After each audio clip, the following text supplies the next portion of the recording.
and for that generation, you know, building trust back as the next generation, how can politicians do that? Build trust in the, you know, you mentioned at the start of the conversation, you know, the example of 4 years to do one thing with this kind of immediate expectation. You've talked about some of the reform.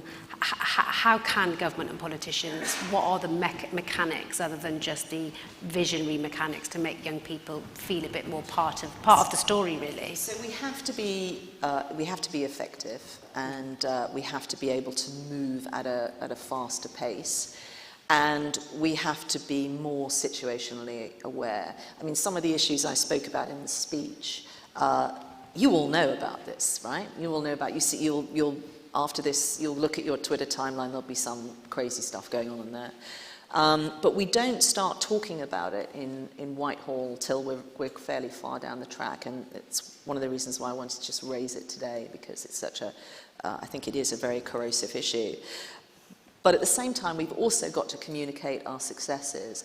And one thing that I'm hoping to do in this role is to be able to show people not just what the legislation did when we put it through Parliament, what's that resulted in, but the family that started the campaign that led to it.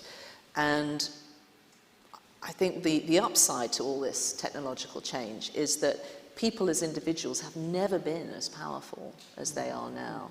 I want to make MPs more effective because that is the most direct route to real power. It's from a person through their MP into Parliament, and that's why I want to focus on that. But as individuals without politicians, we can do a huge amount now. And I want to just explain to people how they can do that, how they can and perhaps more importantly, why it is worth them taking their time to do that. Okay.